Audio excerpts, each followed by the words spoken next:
की दूसरी लहर काफी घातक हो गई है। हर दिन रोगियों की संख्या बढ़ती जा रही है। केंद्रीय स्वास्थ्य मंत्रालय के अनुसार पिछले 24 घंटे में भारत में 3,68,000 नए कोरोना संक्रमित के मामले सामने आए हैं, जबकि 3,417 मरीजों की मौत हो गई। वहीं 3,732 लोगों ने कोरोना को हराया है। देश में कुल कोरोना मामले 1,99,25,604 है। वहीं कोरोना से अब तक कुल 2,18,959 लोगों की मौत हो चुकी है। बता दें कि रविवार के मुकाबले आज कोरोना मरीजों की संख्या में कमी देखने को मिली है।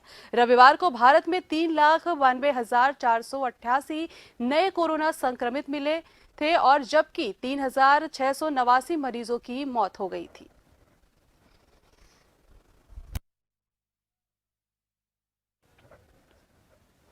उत्तर प्रदेश में कोरोना संक्रमण के नए केस बढ़ने के साथ ही मौतों की संख्या में भी इजाफा होता जा रहा है। प्रदेश में बीते 24 घंटे में 290 लोगों की मौत हुई है, जबकि 30,983 नए संक्रमित मिले हैं। लखनऊ के 3 बार मेयर होने का गौरव प्राप्त करने के साथ ही विधान पार्षद सदस्य रहे डॉक्टर दाऊजी गुप्ता का रविवार को निधन हो गया।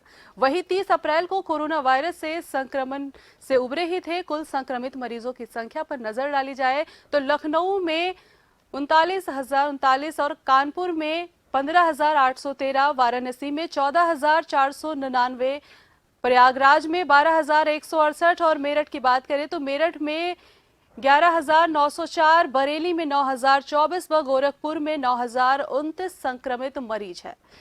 गौतम बुद्ध नगर में 8,261 संक्रमित मरीजों की संख्या है। कोरोना संक्रमित मरीजों की संख्या में कमी व ठीक होने वाले मरीजों की संख्या में बढ़ोतरी ने प्रदेश सरकार को भी राहत दी है।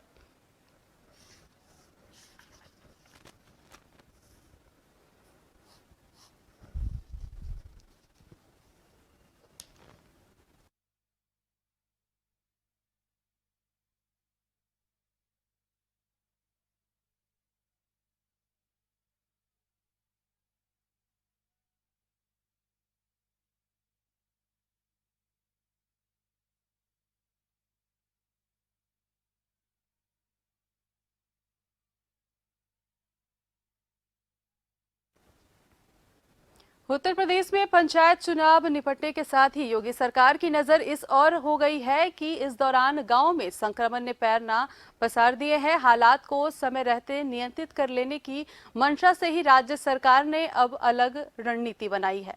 तय किया गया है कि प्रदेश के सभी 97,000 राजस्व गांवों में कोरोना जांच का विशेष अभियान चलाया जाएगा। यह टीम लक्षण युक्त ग्रामीणों का एंटीजन टेस्ट करने के साथ ही मेडिकल किट मुहैया कराएगी।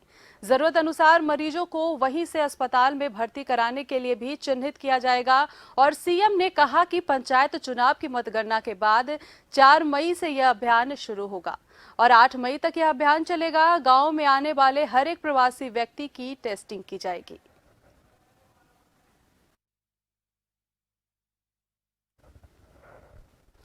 जीवन के साथ जीविका बचाने पर जोर दे रहे उत्तर प्रदेश के मुख्यमंत्री योगी आदित्यनाथ ने जीविका यानी उद्योग व्यापार बचाने के सरकार के प्रयास गिनाते हुए जीवन बचाने की जंग में उद्यमी व्यापारियों से सहयोग मांगा है।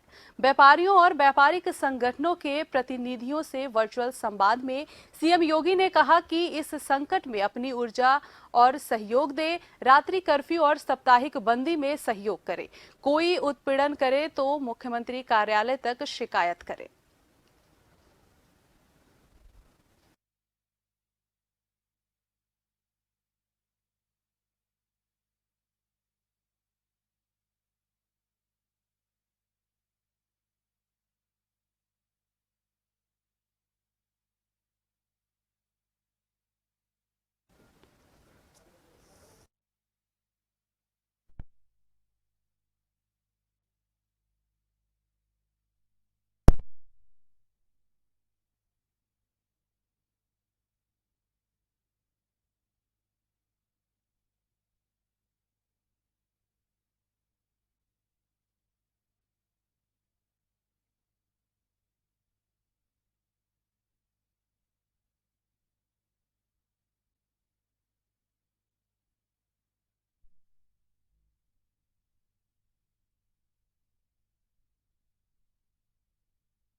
इस खबर पे अधिक जानकारी के लिए हमारे साथ लखनऊ से हमारे संवाददाता राजन जुड़े हैं।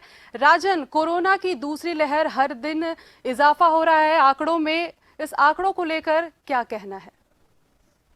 बिल्कुल बता दें कि जिस तरह से पहले देखा गया था, कोरोना अचानक जो है उग्र हो गया था और 6,000, 7,000, 5,000 बीच में यहाँ से रिपोर्ट देना भी बंद कर दिया गया था स्वास्थ्य विभाग सीएमओ की तरफ से। अब आपको बता दें कि जिस तरह से कल की जो देखा गया एक आंकड़ा जो 3,500 के आसपास है, वो कहीं ना कहीं एक खुशी की एक बात है कि जिस तरह से 5-6 हजार के जो आंकड़े प्रतिदिन देखने के लिए मिलता था, वो कहीं ना कहीं कुछ उसमें कमी देखने के लिए मिला। ये भी माना जा सकता है कि जिस तरह से 3 दिन का लॉकडाउन रहा और नाइट कर्फ्यू लग रहा है, तो कहीं ना कहीं उसकी भी असर दिख रहा है। जो योगी आदित्यनाथ जो कड़े फैसले ले रहे हैं इस वक्त, लोगों को जो है मास्क और सोशल डिस्टेंसिंग पे कड़ी जो है निर्देश देके पालन करवाने पे मजबूर किए हैं पुलिस को, और पुलिस भी बकायदा जो है लोगों को निकलने से रोक रही है। जो लोग ऐसे में निकल रहे हैं उन पे कार्रवाई भी कर रही है और उन पे दंडात्मक कार्रवाई करके और उनसे पैसे भी वसूले जा रहे हैं। तो कहीं ना कहीं ये भी एक जो है माना जाएगा कि पॉजिटिव ये एक खबर जो है आ रही है कि जिस तरह से 6-7 हजार जो दिख रहे थे वो अब सीधे आधे पे हो गए हैं, 3,500 हो गए हैं। वहीं बता दें कि कल मरने वाली की जो आंकड़े अगर बात करें तो 25 लोग मरे हैं, ये भी 100 के और 150 के तादाद में रहते थे।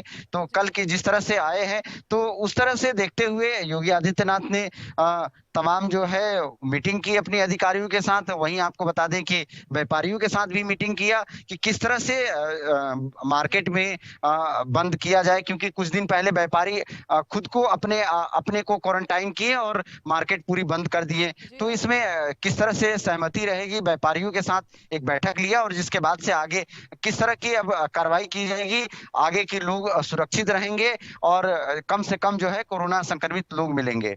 जी राजन, दूसरा सवाल है, प्रदेश के मुखिया योगी आदित्यनाथ जीवन के साथ जीविका बचाने पर भी वो जोर दे रहे हैं और उसके लिए वो व्यापारियों से सहयोग भी मांग रहे हैं। इसको लेकर क्या कुछ जानकारी है?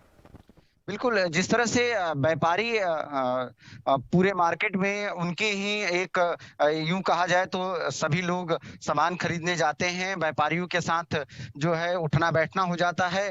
तो जिसके वजह से ये माना जा रहा है कि कोरोना जो है कहीं ना कहीं तेज हो रहा था। तो व्यापारियों की एक सहमति से कि किस तरह से काम किया जाए और उनसे एक निर्णय लिया गया। आपको बता दें कि पिछली बार जिस तरह से व्यापारियों ने एक निर्णय लिया था कि एक दुकान खुलेगा, उसके बगल वाला दुकान बंद रहेगा, तो इस तरह से दुकानों में भी सोशल डिस्टेंसिंग बन जाती है और लोग बाग भीड़ कम लगाते हैं। और वहां जो सामान लेने जाएगा उसमें भी जो है लाइन लगा के लोग गोले में खड़े होकर सामान लिया करते थे। कहीं ना कहीं वो चीज अब फिर से देखने के लिए मिलेगा और लोग इससे माना जा रहा है कि कम से कम संक्रमित होंगे। जी राजन, मेरा अगला सवाल है कि ऑक्सीजन की कमी इस कोरोना काल में लगातार संख्या में इजाफा हो रहा है और इस बीच में ऑक्सीजन की भी कमी हो रही है और ऑक्सीजन से ना जाने कितने लोगों की जानें जा रही हैं। इसको लेकर क्या कुछ वहां व्यवस्था किया गया है अस्पतालों में? जी बिल्कुल, बता दें कि जिस तरह से ऑक्सीजन के 7,000 टन का जो है जरूरत प्रतिदिन के लिए जो है यहाँ लखनऊ में जरूरत है, तो उसके लिए जगह जगह से ऑक्सीजन की जो है बड़ी बड़ी डंपर गाड़ियां मंगाई गई थी। हालांकि उससे काम नहीं चला, हालांकि बहुत लोगों को उससे मदद मिली, लेकिन वो इतना काफी नहीं रहा। ऑक्सीजन की जिस तरह से यहाँ पे जरूरत है, क्योंकि अस्पताल लगभग यहाँ पे आपको बता दें कि 300 से ऊपर अस्पताल हैं सरकारी और प्राइवेट लेके। तो इन सभी अस्पतालों में ऑक्सीजन की जो जिस तरह से किल्लत जो देखने के लिए मिल रहा है, वो कहीं ना कहीं एक सरकार के लिए चिंतनीय विषय है कि किस तरह से इसको पूरा किया जाए। क्योंकि आपको बता दें कि उत्तर प्रदेश की राजधानी लखनऊ है ये, तो पूरे उत्तर प्रदेश के लोग बाग जो संक्रमित होते हैं, यहाँ मेडिकल कॉलेज, पीजीआई, तमाम ऐसे बड़े यहाँ पे हॉस्पिटल हैं जिसको दिखाने के लिए लोग पहुंचते हैं और यही एक वजह मानी जा रही है कि यहाँ पर लोग जो है ज्यादा से ज्यादा संक्रमित हो रहे हैं। तो ऑक्सीजन की किस तरह से अब आगे जो है रणनीति बनाई जाएगी कि किस तरह से पूरा किया जाए। हालांकि जगह जगह से जो है पहले झारखंड से मंगाया गया था, फिर छत्तीसगढ़ से मंगाया गया, तो ऐसे में कहीं ना कहीं पूर्ति तो हो हुआ, लेकिन वो सफिशिएंट नहीं रहा लोगों के लिए और हॉस्पिटल के लिए। तो अब ये माना जा रहा है कि जो ऑक्सीजन की जो किल्लत है उसको और बढ़ानी पड़ेगी, अलग-अलग जगहों से यहाँ पर पूर्ति करानी पड़ेगी, चूंकि देश में सभी जगहों पे कोरोना संक्रमित लोग पाए जा रहे हैं और हर जगह ऑक्सीजन की कमी पाई जा रही है। तो ये एक बड़ा वजह है कि हर जगह पूरा करने में सरकार अभी जो है सफल नहीं हो पा रही है। जी, शुक्रिया। आपका जन टीवी अब मौजूद है टाटा स्काई पर 1185 पर और साथ ही एयरटेल पर 355 पर और इसके अलावा भी सोशल मीडिया और OTT प्लेटफॉर्म पर। देखते रहिए जन टीवी, जन जन की आवाज।